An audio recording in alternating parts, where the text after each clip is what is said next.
বিখ্যাত বাটা কোম্পানির মালিক টমাস বাটা। টমাস ছিলেন চর্মকার। আজকের কাহিনী শুনলে আপনি অবাক হতে বাধ্য। মাত্র 10 বছর বয়সে টমাসের মা মারা যান। তার বাপ দাদারা সবাই ছিলেন চর্মকার। টমাস 6 বছর বয়স থেকে বাবার কাছে চামড়ার কাজ শিখতে শুরু করেন।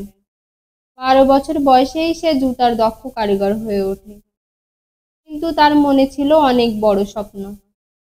মাত্র 18 বছর বয়সে টমাস তার দাদা ও দিদিকে বোঝালেন যে একটা ছোট্ট দোকান থেকে আর কটা জুতা বিক্রি হবে, তার চেয়ে চলো আমরা একটা জুতার ফ্যাক্টরি করি।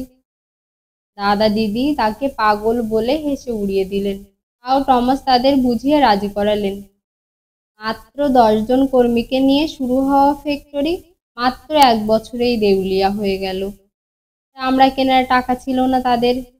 অন্য কেউ হলে এখানেই ব্যবসা ইতি টেনে দিত। কিন্তু টমাস আবার শূন্য থেকে শুরু করলেন। তিনি বললেন, চামড়া কেনার টাকা নেই তো কি হয়েছে, আমরা ক্যানভাস কাপড় দিয়ে জুতা বানাবো, মানে আমরা যেটাকে এখন কেটস বলি। আর সেই নতুন রকমের জুতা মানে কেটস বাজারে আসা মাত্রই সুপারহিট। ব্যাপক জনপ্রিয়তা পেল তার তৈরি নতুন কেটস। তারপর টমাসকে আর পিছন ফিরে তাকাতে হলো না।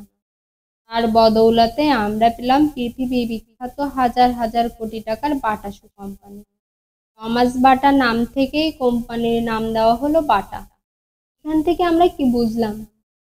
জীবনে স্বপ্নকে বড় করতে হবে। বাধা পেলেই হাল ছেড়ে দেওয়া যাবে না।